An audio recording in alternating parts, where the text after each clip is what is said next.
Hello दोस्तों, आज की इस वीडियो में अपन कवर करने वाले हैं जनवरी 26 का एमटीपी सीरीज 1 एएफएम का। इसमें अपन डिस्कस करने वाले हैं descriptive portion. MCQ portion already uploaded है चैनल पे। ठीक है, स्टार्ट करते हैं अपन फर्स्ट के ए पार्ट से। True life NC US based company है as one contact to implement a project in India. The project will require an initial investment of 8,000 million. The whole project along with the equipment will be sold to Indian government for 9,600 million in 1 year time. यानी अभी तक question क्या कह रहा है कि 8,000 million अपन को लगेंगे इन्वेस्ट करने के, और एक साल बाद अपन यही प्रोजेक्ट गवर्नमेंट को बेच देंगे कितने में, 9,700 रुपये में। Since the Indian government will pay the amount in Indian rupee, the company is worried about exposure due to exchange rate volatility. ठीक है, ये तो सबको रहता ही है। फर्स्ट अब क्या कहता है, construct swap that will have the tool of fancy to reduce the exchange rate risk. तो एक स्वैप क्या होगा, सबसे पहले वो 8,000 रुपये इन्वेस्ट करना है, तो एक स्वैप में एंटर करेगा जिसमें वो यूएस डॉलर एक्सचेंज करके इंडियन रुपीस ले रहा है। फिर एक साल के बाद वो किसी पार्टी से एग्री करेगा एक पर्टिकुलर स्पॉट रेट पे कि मैं तुम्हें $9,600 दूंगा, इसके बदले तुम मुझको एक एग्रीड रेट पे यूएस डॉलर दे देना, ताकि इसका जो ये एक्सपोजर है वो कम हो सके। तो अब रेट तो वो सामने वाली पार्टी के साथ एग्री करेगा। अब उसके बारे में कुछ है नहीं कि किसके साथ करेगा या कितने रेट पे करेगा। तो अपने को ये दो लाइन लिख के आनी है बेसिकली। सेकंड पॉइंट अपना क्या कहता है, assume that the Indian government offer a swap at the spot rate which is $18 1 year. यानी इंडियन गवर्नमेंट कह रहा है कि एक साल के बाद तुम मुझसे 80 रुपये में कन्वर्ट करवा लेना अपने रुपये को डॉलर में।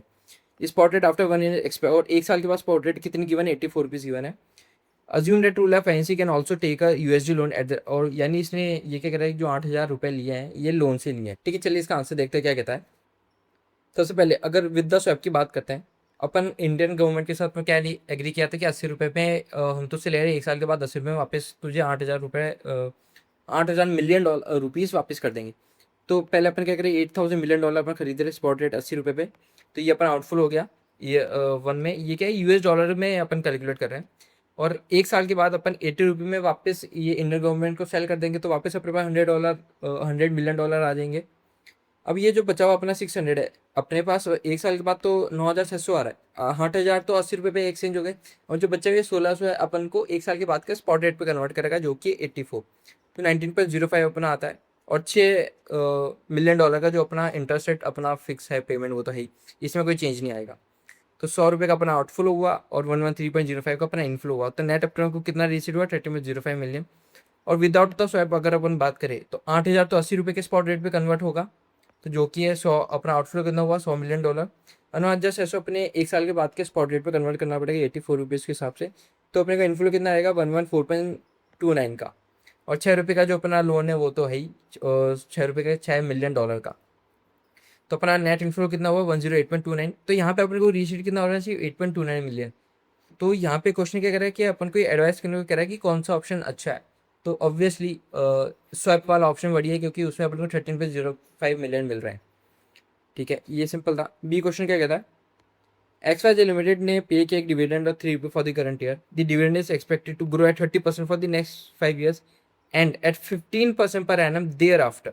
यानी अगले 5 साल तक तो ये 30% से बढ़ेगा, और उसके 5वें साल के बाद ये 15% से ग्रोथ करेगा परपेचुअली।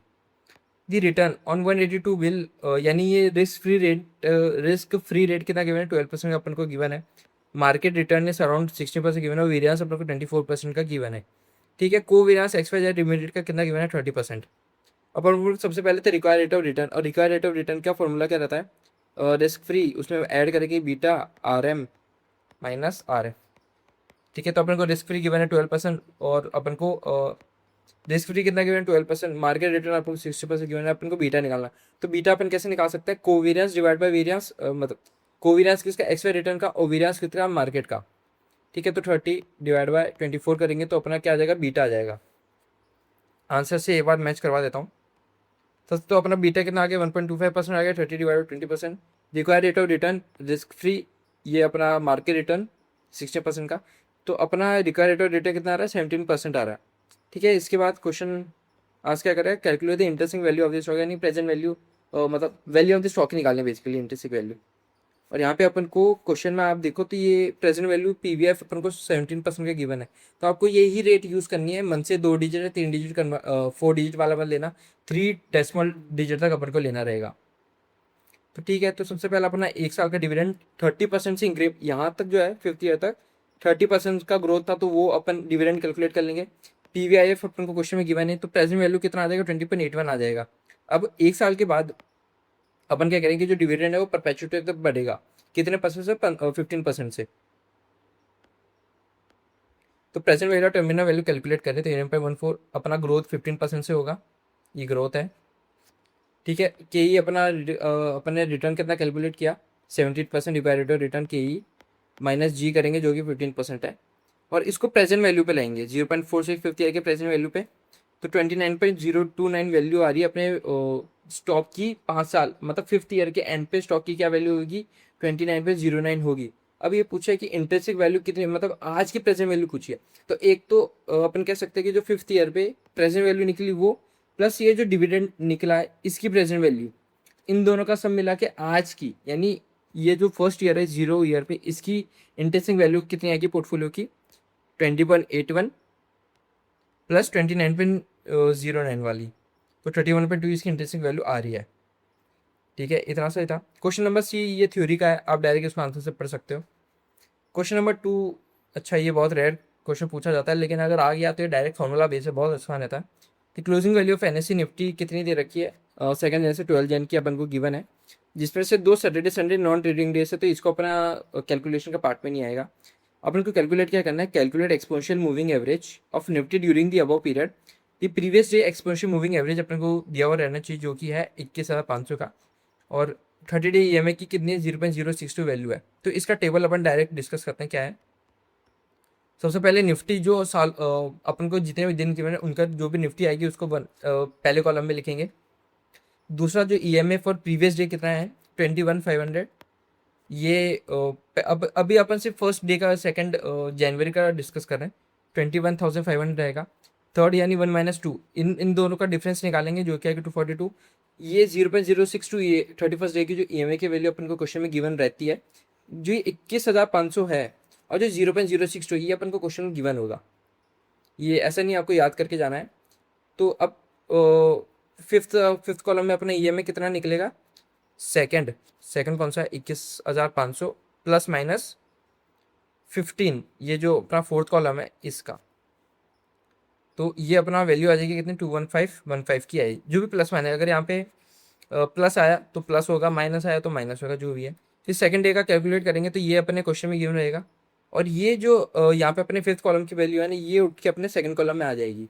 तो ये रहता है इसको कैलकुलेट करने का फॉर्मूला। आगे तक आप देखो तो सेम ऐसे रहेगा, 21523 आया, यहाँ पे उठ के आ गया, फिर ये इन दोनों का डिफरेंस जो है वो इधर आया 61। अब ये नेगेटिव है, इसको अपन 0.062 से मल्टीप्लाई करेंगे, मल्टीप्लाई बाय 61.85, तो ये -3.83 आ जाएगा। इसको एडजस्ट करेंगे किससे, 21523.85 से, तो अपना आ जाएगा 215202। ऐसे ही ये आपको करते जाना है। इसमें आप देखो तो 6 और 7 मिसिंग है, क्योंकि उधर वीकेंड है उसके वैल्यू ने, तो उसको कैलकुलेशन में नहीं लेंगे। तो 5th का जो वैल्यू आ रहा है 21520, ये एज इट इज उठ के अपना किस में आ जाएगा, 8th डे पे आ जाएगा, 6 7 को स्किप करके। ठीक है, अब इसके कंक्लूजन में जनरली आपको ये जो ईएमए 5th टेबल कॉलम निकलती है, इसको इसके बेसिस पे डिस्क्राइब करना रहता है, कंक्लूजन देना रहता है। क्या है, the market is bearish, the market is likely to remain bearish for the short term to medium term if the other factor remain the same on the basis of indicator EMA, अपना 5th column. इनमें क्योंकि आप देख सकते हो कि पहले 523 था, फिर 520, फिर 502 हुआ, 482 है, ये गिर रहा है। अब गिर रहा है यानी बेयरिश मूवमेंट है ये। तो अपना कंक्लूजन क्या अपन लिखे, यही लिखेंगे कि द मार्केट है बेयरिश, ये अपने कैसे डिटरमाइन किया, on the basis of EMA, अगर सारे फैक्टर्स जो है कांस्टेंट रहेंगे। तो ये चीज 3 चीज़ आपको लिखनी रहेगी। ठीक है, ये क्वेश्चन सिंपल था, डायरेक्ट फॉर्मूला भेज रहा है, टेबल बनानी आनी चाहिए, टेबल मैंने आपको बता दी कैसे बनती है। 5th पॉइंट डिस्कस करते हैं, sorry B point, a firm is considering a proposal to set up a cement manufacturing plant with an initial investment of 150 crore. ठीक है, the firm has option to abandon the project after 1 year by selling it to competitor of 100 crore if the market condition are favorable. ठीक है, ये यहाँ तक ही है। आगे क्या कह रहा है, अगर जो मार्केट कंडीशन अनफेवरेबल रही तो डिमांड कम होगी, और जिसकी वजह से जो प्रोजेक्ट की वैल्यू कितनी हो जाएगी, 60% से डिक्लाइन कर जाएगी। हाउएवर अगर जो मार्केट कंडीशन है फेवरेबल हुई तो डिमांड बढ़ जाएगी, कितने से बढ़ेगी, 50% से डिमांड बढ़ जाएगी अपने 1 साल के बाद। अब given that the risk free rate of interest आपको कितना गिवन है, 8%, what will be the value of abandonment option, यानी अबेंडेंट के बाद अपनी वैल्यू ऑफ ऑप्शन क्या रहती है, वो ठीक है वो डिटरमाइन करता है। सबसे पहले इस केस में अपन डिसीजन ट्री बना लेंगे, क्योंकि अपने पास दो गिवन है कि एक तो बढ़ने की और एक गिरने की। ठीक है, तो ईयर 2 में पहले अपन ने 150 रुपये का अपन ने इन्वेस्ट किया। अगर ये बढ़ेगा 50% से, तो अपनी एक साल के बाद वैल्यू कितनी हो जाएगी अपने फर्म की, इस प्रोजेक्ट की 225, और उसके बाद ये 60% से गिर जाएगा। तो 150 माइनस 60% करेंगे तो अपना वैल्यू आएगी 60 रुपीज़। अब अपने पास ऑप्शन क्या रहता है, अपने पास ऑप्शन है कि एक साल के बाद अपन इसको 100 करोड़ में बेच सकते हैं। अगर एक साल के बाद अपनी प्रोजेक्ट की वैल्यू कितनी हो जाती है, 225 करोड़, जो कि ज़्यादा है एक 100 करोड़ से, तो क्या अपन इसको बेचेंगे? नहीं बेचेंगे, तो अपना पे ऑफ कितना आ जाएगा? 0 आ जाएगा। अगर एक साल बाद अपनी वैल्यू कितनी रहती है, 60 रहती है, तो अपन को कितने में बेच सकते हैं? 100 रुपये में। तो अब अपने 100 करोड़ में बेच सकते हैं। तो अब अपने इस केस में प्रॉफिट कितना हुआ? 40 करोड़ का प्रॉफिट हो रहा है। ठीक है, तो ऑप्शन पे ऑफ अपना 40 करोड़ आ जाएगा इस केस में। अब अपन को रिस्क फ्री रेट 8% गिवन है, तो सबसे पहले अपन प्रोबेबिलिटी निकालेंगे कि बढ़ने की कितनी है, और नहीं बढ़ने की 1 माइनस पी हो जाएगी, क्योंकि 100 रहती है, तो 100 माइनस पी बोलो 1 माइनस पी बोलो, बात एक ही है। तो इस फॉर्मूले से सॉल्व करके अपना पी कितना आ गया, मतलब बढ़ने की वैल्यू कितनी आ जाएगी? 0.62। उसी 618 अपन कंसिडर कर लेते हैं टू बी प्रिसाइज। तो ये तो हो गई बढ़ने की, फेवरेबल की, और नॉन फेवरेबल की कितनी थी? 1 माइनस पी थी, जो कि कितनी आ जाएगी? 0.382 आ जाएगी। ठीक है, अब एक साल पे ऑफ की अपन को अबेंडन ऑप्शन निकालना है सिंस, तो कैसे निकालेंगे? सबसे पहले P0, मतलब P तो अपना वेट हो गया बढ़ने की कितनी, अपने अभी जस्ट कैलकुलेट किया है, और बढ़ने के बाद पे ऑफ पे अपन को कितना मिलेगा? 0 मिलेगा, क्योंकि अपन बेचेंगे ही नहीं। 1 माइनस पी की कितनी आएगी? 0.382, और अपने को पे ऑफ का ऑप्शन कितना मिलेगा? 40 करोड़ का मिलेगा। तो ये आगे 15.28 करोड़। अब ये जो 15.28 करोड़ है, ये वो एक साल के बाद की ऑप्शन है। तो ये जो अब अपन को इसको ईयर 0 पे यानी प्रेजेंट वैल्यू पे लाना पड़ेगा। ठीक है, तो 1.08 के हिसाब से अपन इसको डिस्काउंट करेंगे और प्रेजेंट वैल्यू पे लाएंगे, जो कि आता है 14.50 करोड़। यानी ईयर 0 पे इसके एवेलेंट ऑप्शन की वैल्यू कितनी निकलती है? 14.15 करोड़ की निकलती है। ठीक है, सिंपल था। सी ऑप्शन थ्योरी बेस्ड है, ये आप डायरेक्ट पढ़ सकते हो। थर्ड ये क्या करते हैं, जापानीज कंपनी इंपोर्ट करता है high tech printer cartridges from US dollar worth $1 million का, जापानीज कंपनी करती है। Chief Financial Officer of the company wishes to know the best strategy for protection against uncertainty for the payment that has to be made at the end of 3 months. 3 महीने के बाद उसको payment करना है, तो ये अलग अलग स्ट्रेटेजी पूछे कौन सा बेस्ट रहेगा। Financial term of the company has collected the following options for evaluation. ठीक है, अपन को कुछ वैल्यू गिवन है, कॉल एंड पुट की अलग अलग की वैल्यू गिवन है, कि अपने पास कॉल पुट दो लेने के हैं जिसके अलग अलग प्रीमियम गिवन है। कॉल के इतना है और पुट का इतना है। ठीक है, expected spot rate at expiry, यानी 3 महीने के बाद स्पॉट रेट क्या रहने वाली है? इतनी ही रहने वाली है। अपने तो ये वाली काम की है 145.05 वाली। ठीक है, तो अलग अलग ऑप्शन अपन को डिवाइड, सबसे पहले फॉरवर्ड एज है, फिर अपन कॉल बाय करते हैं 145.20 का, और सेल करते हैं पुट 14। देखो ये आप ये चीज़ ध्यान रखना, क्या गिवन है? बाय कर रहे हैं कॉल और सेल कर रहे हैं पुट, किसके? दोनों की रेट सेम है। फोर्थ में क्या करें कि बाय कर रहे कॉल और सेल कर रहे हैं पुट, दोनों कौन सा? 154, मतलब सेम स्ट्राइक प्राइस का अपन सेम सेल कर रहे हैं। ठीक है, डिस्कस करते हैं इसके आंसर्स। चेक करें, सबसे पहला था अपना फॉरवर्ड एज वाला। फॉरवर्ड एज करेंगे अमाउंट पेबल आफ्टर 3 मंथ्स, कितना करना है अपन को? $1 मिलियन करना है। तो एक साल के बाद अपन को बाइंग रेट कितनी गिवन है? 145 की गिवन है, उससे कन्वर्ट करेंगे यानी 145 मिलियन, यानी अपन को एक साल बाद पेमेंट है फॉरवर्ड एज के अंदर। अगर अपन कॉल ऑप्शन बाय करते हैं तो उसका स्ट्राइक प्राइस क्या था? 145.2, और 3 महीने के बाद अपनी स्पॉट रेट कितनी है, कितनी कीमत थी? 145.05 वाली गिवन है। ऑब्वियसली कॉल प्राइस है, तो अपन इसको एक्सरसाइज करेंगे। तो अपन को बाइंग इन स्पॉट मार्केट आफ्टर 3 मंथ्स कितने बाय करेंगे? 145.05 पे ही बाय करेंगे। और इस पे अपने प्रीमियम कितना पे किया था इस स्ट्राइक प्राइस पे? 1.676% का, $1 मिलियन पे, $1 मिलियन पे बेसिकली 2.40। तो यहाँ पे अपना आउटफ्लो कितना आ रहा है? 147.14 मिलियन का आउटफ्लो आ रहा है।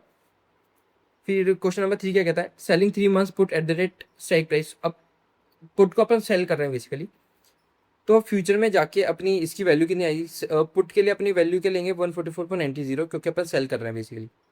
तो put option buyer will exercise करेगा इसके ऑप्शन को, क्योंकि वैल्यू गिर गई है ना इसलिए। तो बाइंग यान in other option 3 after 3 months 144.20 million पे अपन इसको बाय कर लेंगे। लेस करेंगे इसका प्रीमियम। अपन ने देखा था कि जो पुट में प्रीमियम लेस करते हैं और कॉल में प्रीमियम को ऐड करते हैं, ये एमसीक्यू में अपन ने ये चीज़ डिस्कस की थी। ठीक है, तो अपन ने लेस किया प्रीमियम को, तो अपने यहाँ पे कितना आउटफ्लो आ रहा है? 142.67 मिलियन, जो कि पुट अपने कॉल से कम है। ठीक है, लेकिन अपन को तो चारों में डिस्कस करना है, इन दो में नहीं। और दूसरा अपना क्या था कि एक ही स्ट्राइक प्राइस का अपन कॉल भी उठा रहे हैं, पुट भी उठा रहे हैं। ठीक है, तो प्रीमियम पेड अपन ने कॉल ऑप्शन कितना प्रीमियम पेड किया है कॉल पे, और प्रीमियम पे इतने का पे किया, सॉरी पुट पे इतने का प्रीमियम पे किया है। तो नेट अब टोटल अपने कितने का प्रीमियम किया है, इसको माइनस करेंगे ऑब्वियसली, क्योंकि पहले तो अपन बाय करें तो प्रीमियम पे करेंगे, दूसरा अपन सेल करें तो प्रीमियम अपन को मिलेगा पुट ऑप्शन में। तो नेट इतना अपन को प्रीमियम मिलेगा, इसलिए अपन फ्यूचर में जाके इसको लेस करेंगे, क्योंकि अभी अपने पास कैश फ्लो है। मतलब ये प्रॉफिट तो नहीं बोलेंगे अपन, अब फ्यूचर में अपनी वैल्यू कितनी हो जाती है पुट की, कम हो जाती है। तो ऑब्वियसली अपन क्या करेंगे, US dollar under put option को बाय करेंगे। अपने सेल किया था, अब बाय करेंगे कितने, 146 मिलियन पे, प्लस अपन को इतना नेट प्रीमियम पहले रिसीवेबल था, उसके इससे ऑब्वियसली एडजस्ट करेंगे येन को। यहाँ पे अब अपना नेट पेबल कितना आ जाता है, 144.905 मिलियन का। तो अब इस केस में अपन चारों को किसका कितना 145.2, सॉरी ये कितना 145 मिलियन पेबल है, 147 142 ये अभी तक का कम है, और इस केस में 144 आ रहा है, यानी buying sorry selling 3 months put at strike price में 145.20 येन वाला अपना ज़्यादा प्रॉफिटेबल है, तो अपन वो वाला ऑप्शन सिलेक्ट करेंगे। ठीक है, सिंपल था। इसका बी ऑप्शन क्या कहता है, shares of V limited are being quoted at a trading price, P ratio कितना गिवन है, 8 टाइम्स गिवन है। कंपनी ₹5 तो रिटेन कर रहा है, जो कि 45% ऑफ ईपीएस का, यानी 55% अपना क्या रहेगा, डिविडेंड अपन ने बेच दिया होगा, अगर इतना रिटेन कर रहे हैं, डिविडेंड अपन ने दे दिया होगा, तो 5 कितना आ जाएगा, 6.11 आ जाएगा आई गेस। ठीक है, तो सबसे पहला अपन से क्वेश्चन क्या आस्क कर रहा है, the cost of equity to the company if the market expects a grow rate of 50% expect कर रहा है। ठीक है, तो ये अपना डिविडेंड आ चुका है। ईपीएस अपन टोटल कितना आ जाएगा, इन दोनों को टोटल करें 11.11 अपना ईपीएस आ रहा है। पी रेशियो 8 टाइम गिवन है, मार्केट प्राइस कितना आ जाएगा, पीई इंटू ईपीएस करेंगे तो 11.11 इंटू 8, 88.8 अपना मार्केट प्राइस आ रही है। अब अपन को कॉस्ट ऑफ कैपिटल बताना है कि अगर जो ग्रोथ रेट है अपन को 50% हो जाएगी फ्यूचर में, तो डिविडेंड कितना है 6.11, ग्रोथ रेट 15% गिवन है, मार्केट प्राइस 88.8, फॉर्मूले पुट करेंगे 22.97, अपना क्या आ जाएगा, कॉस्ट ऑफ इक्विटी कैपिटल आ जाएगा। सेकंड पॉइंट अपन से क्या कह रहा है, if the anticipated growth rate is 16% पर एनम है, calculate the indicative market price with the same cost of capital, यानी जो फर्स्ट में अपने कॉस्ट ऑफ कैपिटल कैलकुलेट की, अब इसमें अपन को ग्रोथ रेट कितनी लेनी है, 16% लेनी है 15% की जगह। ठीक है, तो फॉर्मूले में सिर्फ एक ही चेंज करना है, डिविडेंड अपना 6.11 ही रहेगा, 0.16 ग्रोथ रेट ले लेंगे, कॉस्ट ऑफ कैपिटल जो अपन ने यहाँ पे कैलकुलेट की वो माइनस ग्रोथ, तो कितना आ जाएगा, 102.6 मार्केट प्राइस आ रही है। इसका थर्ड पॉइंट देखते हैं, if the company cost of capital 20% है और एंटिसिपेटेड ग्रोथ रेट 90%, यानी कॉस्ट ऑफ कैपिटल अब अपन को 20% लेना है अपने फॉर्मूले में, और ग्रोथ रेट लेनी है 19% की। ठीक है, तो मार्केट प्राइस पर शेयर कितना आ जाएगा, 6.11 प्लस 1.09, 20 - 9, तो 77 अपना मार्केट प्राइस आ जाएगा पर शेयर। ठीक है, मार्केट प्राइस की और कुछ कैलकुलेट नहीं करना, मार्केट प्राइस ही करना है। इसका सी पॉइंट ये इधर और वाला है, या तो ये करना है ये करना है, तो दोनों थ्योरी बेस्ड क्वेश्चन है, आप इसको डायरेक्ट आंसर शीट से मैच देख सकते हो।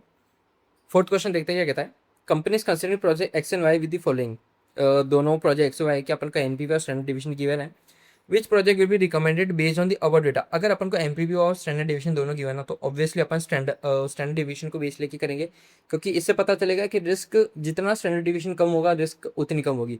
तो इस केस में अपन स्टैंडर्ड डिवीजन इसका कम है, तो अपन प्रोजेक्ट एक्स सेलेक्ट करेंगे। बी क्या कह रहा है, explain whether your opinion will change if you use coefficient of variation as a measure और रिस्क। अगर अपन कोफिशिएंट ऑफ वेरिएशन यूज करें तो उसकी, अब कोफिशिएंट ऑफ वेरिएशन पे सेम रहता है, जितना कम होगा रिस्क उतना कम होगा। तो अब कोफिशिएंट ऑफ वेरिएशन कैसे निकलेगा, स्टैंडर्ड डिवीजन डिवाइड बाय अपना एनपीवी, एक्स का आएगा 0.738 और वाई का कितना आएगा 0.533। तो इस केस में अपन वाई ऑप्शन सिलेक्ट करने वाले हैं। थर्ड का क्या था, which measure more appropriate in situation Y, ऐसे सिचुएशन में अगर अपन जब भी गिवन एनपीवी और स्टैंडर्ड डिवीजन, तो मोस्ट अप्रोप्रिएट तो अपना एनपीवी ही रहने वाला है, क्योंकि ये थोड़ा कॉन्फ्लिक्ट हो जाएगा, स्टैंडर्ड डिवीजन से एक्स आ रहा है और कोफिशिएंट से वाई आ रहा है, दोनों केस में तो कॉन्फ्लिक्ट हो सकता है कि कौन सा मेथड यूज़ करें। तो बेस्ट है एनपीवी यू वाला यूज़ करो, एनपीवी के हिसाब से वाई में ज़्यादा एनपीवी, तो ऑब्वियसली अपन वाई वाला सिलेक्ट करेंगे इस केस में। ये था फोर्थ क्वेश्चन, सिंपल था, डायरेक्ट था। इसका भी ऑप्शन क्या कहता है, ईएनपी प्लान करता है एक हैच करंटली जिसकी asset 20 crore, C X the manager of the funds charges fee of 0.10% of the portfolio का एसेट को, in addition to in addition to it he charges incentive fee of 2%, यानी 0.10% तो ये इसका जो 20 करोड़ है उसका लेगा ही लेगा ऐसा फिक्स भी, और प्लस ये 2% का इंसेंटिव भी लेगा। Incentive will be link to the gross return each year in the excess of the portfolio maximum value since the inception, और ये डिपेंड करके कितना मैक्सिमम वैल्यू, मतलब जितना भी रिटर्न आता है कितना ज़्यादा उसके maximum value of the fund से, उसके रिटर्न पे 2% का अपना जो इंसेंटिव डिपेंड करेगा। The maximum value of the fund achieve so far since the Inception of the fund about 1.5 year ago was 21 crore. यानी मैक्सिमम कितना है, यानी 21 करोड़ के ऊपर जितना भी अपन कमाएंगे ना उसका 2% इसको मिलेगा एज एन इंसेंटिव फी। ठीक है, तो अपन को ये तीन अलग अलग रेट का निकालना है। अगर 29% हुआ तो, 45% हुआ तो, और -1 पर। अब इस केस में तो इंसेंटिव तो ऑब्वियसली मिलेगा नहीं, सिर्फ फिक्स फी ही मिलेगा क्योंकि रिटर्न तो कुछ कमा नहीं रहा है। आइए डिस्कस करते हैं इसको भी।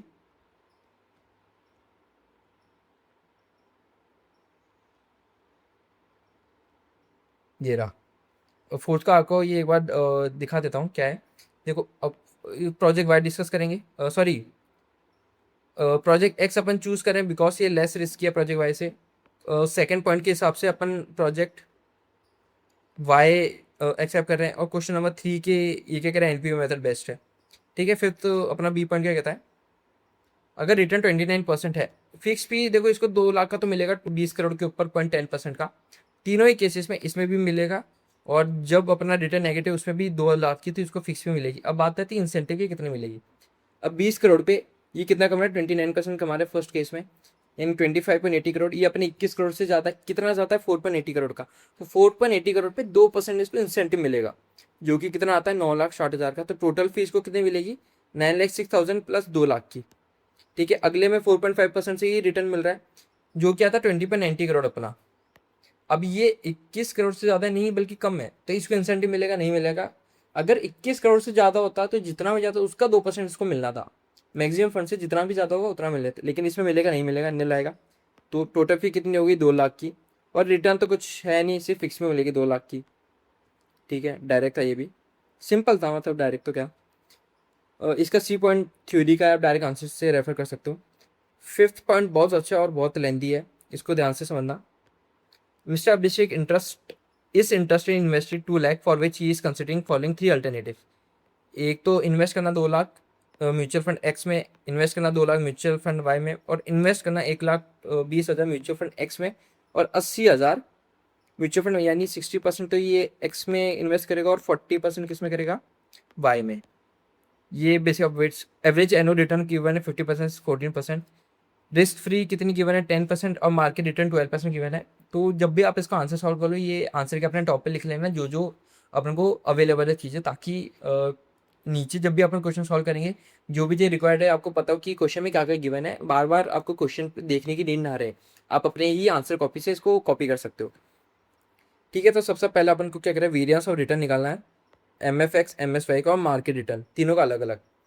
तो इसके वेरियंस का फॉर्मूला क्या रहता है, उससे अपन डायरेक्टली इसको निकाल सकते हैं। सबसे पहले कोरिलेशन अपन को गिवन है वेरियंस। कोरिलेशन क्या है, इस केस में 1 लेंगे, दोनों ही एक्स एक्स के केस में। अगर अपन सेम ही निकाले तो कोरिलेशन 1 आएगा ऑब्वियसली। तो कोवेरियंस एक्स एक्स का अपन को गिवन है क्वेश्चन में। ये जो टेबल है कोवेरियंस की ही टेबल है। तो ये और ये अपन लेंगे दोनों का, इन तीनों का जो कोरिलेशन आएगा वो कितना आएगा, 1 आएगा। ठीक है, तो 1 आया, इससे अपने को वेरियंस निकल जाएगा स्टैंडर्ड डिवीजन स्क्वायर का। ऐसे करके फिर इसका वाई का स्टैंडर्ड डिवीजन, और ये क्या है अपना मार्केट है, ये मिक्स, सॉरी यहाँ पे स्पेसिफाई कर दो, ये जो मिक्स है ना, मिक्स मतलब मार्केट है। तो मार्केट का अपना क्या, अपने निकाले वेरियंस निकाला है, तो फर्स्ट वाला पॉइंट अपना हो चुका है। सेकंड क्या कहता है, पोर्टफोलियो का रिटर्न निकालना है। पहले तो इंडिविजुअल रिटर्न अपन को गिवन ही है, कितना कितना गिवन है, 15%, 14%। इसको वेट से मल्टीप्लाई करके अपना पोर्टफोलियो का रिटर्न आ जाएगा। वैसे ही अपन बीटा भी वेट से निकाल सकते हैं। फिर पोर्टफोलियो का वेरियंस और पोर्टफोलियो का स्टैंडर्ड डिवीजन अपन देखते हैं कैसे निकालते हैं। इसके भी ये भी डायरेक्ट पोर्टफोलियो का वेरियंस भी डायरेक्ट फॉर्मूला बेस्ड है, और पोर्टफोलियो का स्टैंडर्ड डिवीजन भी डायरेक्ट फॉर्मूला बेस्ड है। इसमें अगर आप देखो expected return, systematic risk, unsystematic risk, sharp, train और एफ आई, सारे फॉर्मूला बेस्ड है। ये चारों ही पोर्शन फॉर्मूला बेस्ड है। तो आपके लोग तो इस क्वेश्चन के लिए आपको फॉर्मूले बहुत अच्छे से याद होने चाहिए सारे। अपन तो डिस्कस करते हैं, वेरियंस अपन ने निकाल लिया, पोर्टफोलियो रिटर्न अपन को पूछा है, तो पहले इसके वेट्स निकाल ली, अपन ने पहले निकाल लिए थे। इंडिविजुअल रिटर्न गिवन है तो पोर्टफोलियो का रिटर्न आ जाएगा। सेकंड आता है बीटा, इंडिविजुअल अपन बीटा निकालेंगे। कोवेरियंस अपन को गिवन है फंडो मार्केट के बीच में, वेरियंस ऑफ द मार्केट अपन ने निकाल रखा 3.11 ऊपर, और कोवेरियंस कोवेरियंस गिवन है बिटवीन वाई और ये रहा मार्केट का, तो कितना 2.80 है, और वैसे एक्स का कितना है 3.370, तो ये रहा 3.370 divide by covariance market of the variance of the market, वैसे ही इसका बीटा आ जाएगा। तो दोनों का अपन पोर्टफोलियो का बीटा वेट से मल्टीप्लाई करके पोर्टफोलियो का बीटा आ जाएगा। उसी तरीके से पोर्टफोलियो का वेरियंस के लिए डायरेक्ट फॉर्मूला है वेट का square into standard division variance of X, weight of Y divide by multiply by variance of Y. ये फॉर्मूला है, उससे अपना पोर्टफोलियो का वेरियंस है 40.472, इसको रूट करेंगे तो अपना आ जाएगा स्टैंडर्ड डिवीजन। ठीक है, वैसे ही अगर थर्ड क्वेश्चन में आपको एक्सपेक्टेड रिटर्न पूछ रहा है, जो कि पोर्टफोलियो का कितना आ जाएगा, अपन ने अभी जस्ट पोर्टफोलियो का बीटा कितना निकाला अपना 1.013, रिस्क फ्री गिवन है और मार्केट रेट गिवन है, तो इससे पोर्टफोलियो का आ जाएगा। और इंडिविजुअली भी अपन को रेट गिवन है, तो उससे भी अपन इंडिविजुअली बीटा गिवन है, अपन को रेट नहीं गिवन है, रेट अपन को निकालनी है, तो बीटा के थ्रू निकालने के सिस्टमेटिक रिस्क क्या होता है, beta square into standard deviation का स्क्वायर, या वेरियंस से बोल लो। तो सिस्टमेटिक रिस्क निकाल लेंगे एक्स का और वाई का, और उसी तरीके से पोर्टफोलियो का भी अपन निकाल लेंगे। ठीक है, बीटा स्क्वायर और स्टैंडर्ड डिविएशन तीनों का, ये रहा फॉर्मूला, इससे अपन निकाल लेंगे अपना तीनों का। फिर सिस्टमेटिक अनसिस्टमेटिक रिस्क क्या होता है, total risk minus systematic risk. Total risk अपन ने ऊपर निकाली 4.842 इतने की, उससे सिस्टमेटिक रिस्क को माइनस कर देंगे तो 1.1 इसका अनसिस्टमेटिक रिस्क आ जाएगा। शार्प और ट्रेनर रेशियो वापस फॉर्मूला भेज है आपको, सिर्फ फॉर्मूले में सारी फिगर्स गए फॉर्मूले पेट करना है, शार्प आ जाएगा, ट्रेनर आ जाएगा, अल्फा आ जाएगा। ठीक है, ये था क्वेश्चन, इसमें ये पूरा फॉर्मूला भेजेगा इसमें आपको जितना, ये एक बहुत ही अच्छा क्वेश्चन है आपके सारे फॉर्मूले को पोर्टफोलियो सिक्योरिटीज़ के अच्छे से रिवाइज करने के लिए। तो ये क्वेश्चन तो मैं बोलूँगा मस्ट है, आपको करके जाना चाहिए प्रैक्टिस के लिए, ऐसा में प्रैक्टिस क्वेश्चन। ठीक है, इसका बी पॉइंट क्या कहता है, XYZ लिमिटेड बोरो करता है €50 मिलियन का 6 महीने के लिए 6 मंथ सोनिया के रेट पे, जैसे लाइबोर है वैसे ही एक सोनिया करके रेट है, plus 10% for a period of 24 months के लिए।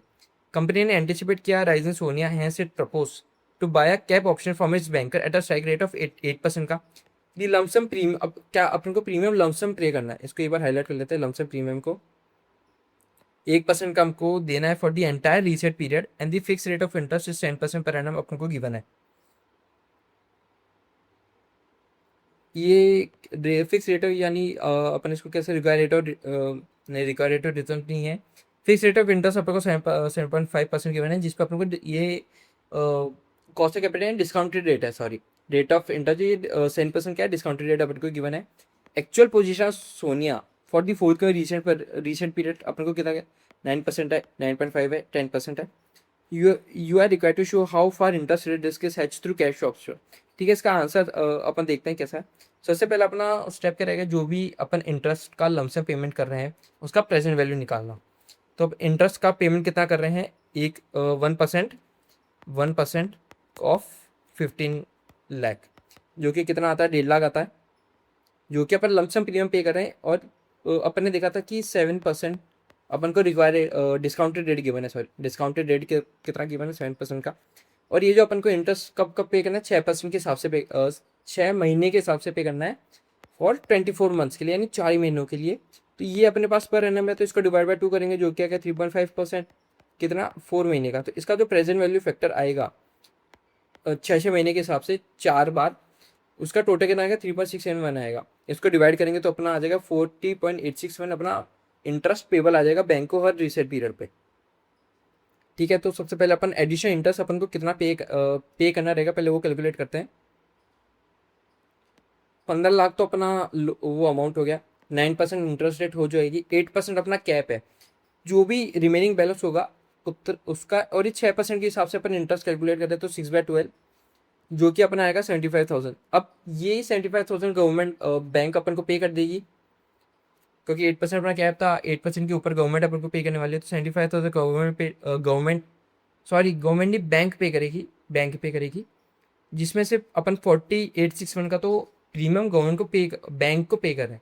बैंक से आ कितना रहा है, 75,000, पे कितना कर रहे हैं, 40,861। ठीक है, तो नेट अमाउंट रिसीव फ्रॉम कितना बैंक को, 34,139 वाला। सेकंड में अपनी 9.5 हो जाती है, थर्ड में 10% हो जाती है। सेम फॉर्मूला यूज़ करके 6/12 करना नहीं भूलना है, क्योंकि इंटरेस्ट रेट अपन को 6 मंथ्स की कैलकुलेट करनी है, 6 मंथ्स सोनिया के हिसाब से। जितना इंटरेस्ट आएगा उतना ही बैंक अपन को रीपे कर देगी, और प्रीमियम पे अपन को हर रीसेट पीरियड अपने कैलकुलेट किया जो कि सेम ही रहने वाला है। तो net receive amount from bank in 214,917, यानी अपन कह सकते हैं जो 3,37,500 का अपन को इंटरेस्ट एक्स्ट्रा पे करना पड़ेगा रीसेट पीरियड के हिसाब से, उतने में से 2,14,117 तो अपन को बैंक से ही मिल जाएगा। तो ये फायदा है कैप ऑप्शन में लेने का। 6 क्वेश्चन देखते क्या है। PKR Limited is considering a project in US which involves the initial investment of 1 to 4.50 crores. The project will have a useful life of 5 crore 5 years. Current spot exchange rate कितनी given है, 83 की given है। Risk free rate कितनी given है, इतनी 4.186%। ये कहाँ की, यूएस की है। और इंडिया की कितनी गिवन है, 6.9768% की। कैश फ्लो यूएसडी में अपन को गिवन है, ये जो है कैश डॉलर में है, ठीक है। पीकर एक्सपेक्टिंग नेट सरप्लस कितना एक्सपेक्ट कर रहा है, 1858.08 लाख का, to be receive after closure of the project. ये अपन को पीवीआई फैक्टर गिवन है। You are required to recommend 1 INR USD rate, अपन को रेट फॉरवर्ड कवर के लिए जो रेट रहते हैं वो निकालनी है। If require rate of return on this project कितना है, 15% का रिक्वायर रेट ऑफ गिवन है। अब इसमें इस क्वेश्चन में सबसे पहले अपन को जो है RADR निकालना पड़ेगा, रिस्क एडजस्ट डिस्काउंटेड, वो भी डॉलर का, क्योंकि अपने को कैश फ्लो किस में गिवन है, डॉलर में गिवन है, ठीक है। इसका डायरेक्ट फॉर्मूला रहता है 1 plus risk rate of India का, 1 प्लस रिस्क प्रीमियम पर निकालना पड़ेगा। ये रिस्क प्रीमियम सेम रहेगा अपने यूएस मार्केट के लिए, तो 1 प्लस 0.15% जो अपन को रिक्वायर रेट ऑफ रिटर्न है वो आ जाएगी। तो इस तरीके से रिस्क प्रीमियम कितना आ जाएगी, 1.0750 की। अब रिस्क एडजस्टेड रेट निकलेगी किसकी, डॉलर के हिसाब से।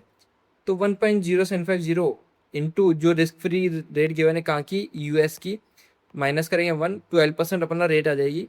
अब इस 12% की रेट से अपन डिस्काउंटेड करेंगे। यहाँ पे क्वेश्चन में ऑलरेडी अपन को हिंट दिया होता है 12% का, लेकिन ठीक है, अगर आप कैलकुलेट कर लो तो मतलब इसके मार्क्स ऑब्वियसली मिलेंगे। नहीं टाइम मिलता है आपको, नहीं समझ में आता, तो ऐसा आप हिंट पकड़ के रिस्क अपनी रिस्क पे आप ये कर सकते हो। क्या पता इसमें ये तुक्के से आ गया हो, या मतलब या क्या पता ICI ने जानबूझ के दिया हो, जो भी है ये एक अपन को हिंट बन चुका है कि ये जो अपन RADR निकालने वाले हैं डॉलर का, वो 12% ही आने वाला, नहीं तो ये रेट देती भी नहीं। क्या होता है MTP में दे दे और एग्जाम पेपर में ना दे। आप तो ये देख रहे हो कि ये रिस्क एडजस्टेड RADR रेट कैसे निकालते हैं, किसका, डॉलर का, ठीक है। कैश फ्लो अपन को गिवन है लैक्स में, डॉलर में गिवन है। डॉलर का डिस्काउंट, डॉलर के हिसाब से अपन जो डिस्काउंटेड रेट कैलकुलेट की उसको लेंगे, प्रेजेंट वैल्यू आ जाएगा 172.12 का। और इनिशियल इन्वेस्टमेंट कितना अपन को 150 करोड़ का करना है। NPV है 22.12 लैक्स में, ये फिगर्स हैं लैक्स है, ठीक है। तो 1858 का अपन को एक्सपेक्ट करें नेट सरप्लस आफ्टर 1 साल। और अभी के अपन को यूएस डॉलर में NPV कितना गिवन है, कितना, तो इन दोनों को डिवाइड करें।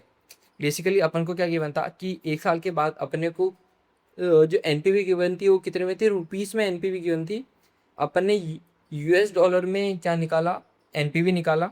इसको इससे डिवाइड करेंगे, क्योंकि ऑब्वियस अपन INR USD चाहिए, तो INR divide by USD 22.12 lakh का जो अपना NPV आया, और नेट सरप्लस बेसिकली NPV जो अपन को क्वेश्चन में गिवन था इन रुपीस, उसको डिवाइड करके अपने अब फॉरवर्ड रेट कितनी आ गई, 84 की स्पॉट रेट आ चुकी है, या फॉरवर्ड रेट आप कह सकते हो।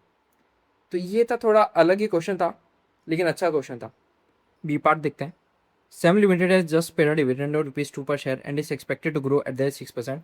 आफ्टर पेइंग डिविडेंड, बोर्ड ने कुछ फैसला लिया प्रोजेक्ट लेने के लिए, जिसकी वजह से ये अगले 3 साल तक अपने एनुअल डिविडेंड को रिटेन करना चाहती है। इसकी वजह से क्या होगा, जो डिविडेंड होगा वो ₹2.5 बढ़ जाएगा, ₹2 से 2.5 हो जाएगा। प्लस अब ये ग्रो करेगा 7% पर एनम से 4th ईयर से, ठीक है। एक इन्वेस्टर है 1000 शेयर उसके पास, और ये चाहता है कि हर साल इसको ₹2 लाख का ये विड्रॉ कर पाए उस शेयर से। अभी तक तो देखो ₹2 का डिविडेंड था और ₹1000 थे, तो 2 into 1000 2000 इसको मिलते थे। लेकिन अब सिंस इस इन्वेस्टमेंट प्रपोजल के बाद क्या होगा, 3 साल तक अपन को डिविडेंड नहीं मिलेगा, तो ये 3 साल तक क्या करना है वो अपन को इसमें बताना रहेगा। Show that the market value of the share is affected by the decision of the board, and also show as how the investor can maintain his target receipt from the investment for the first 3 years and improve income thereafter.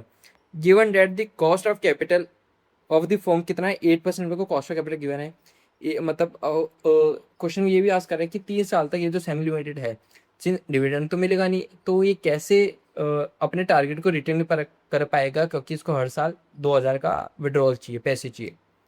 ठीक है, देखते हैं। अब overall एक ही chance इसको cell करना रहेगा। तो पहले अपन प्रेजेंट वैल्यू बिना प्रपोजल के पहले की प्रेजेंट वैल्यू निकालते हैं, उस शेयर की कितनी रहेगी।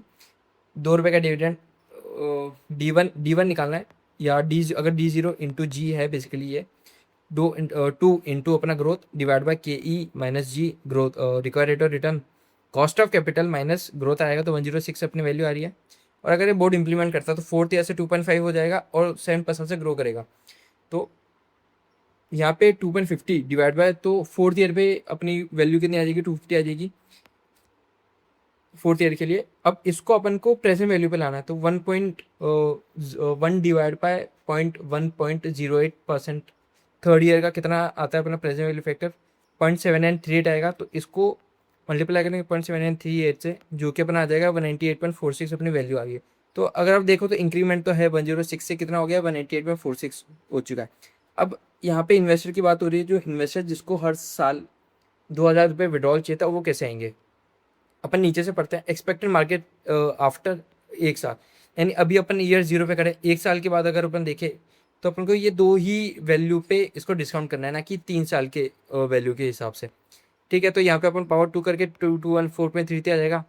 अब यहाँ पे आफ्टर सेकेंड ईयर, अब अपन कहाँ पे खड़े हैं, इस जगह खड़े हैं दूसरा। अब अपन कहाँ पे खड़े हैं, सेकेंड ईयर पे खड़े हैं। तो यहाँ से भी अपन को एक ही साल का फैक्टर लेना है, जो क्या आएगा 1.108, फिर 231 अपना 48 वैल्यू आ जाएगी।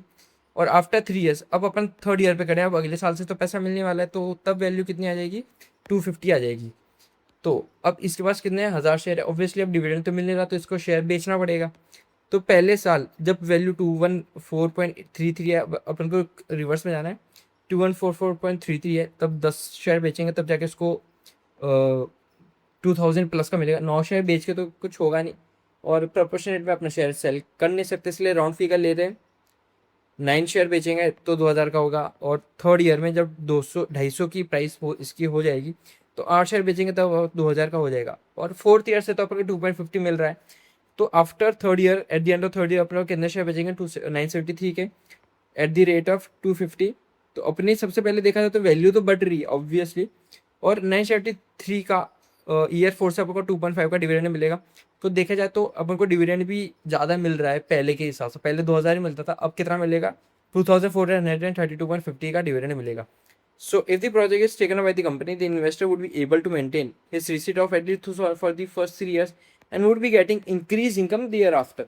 तो ये देखा जाए तो इन्वेस्टर के पर्सपेक्टिव से भी बढ़िया है और कंपनी के हिसाब से भी बढ़िया है, क्योंकि इसकी प्रेजेंट वैल्यू बढ़ रही है। तो यहाँ पे अपने सारे डिस्क्रिप्टिव क्वेश्चन खत्म होते हैं।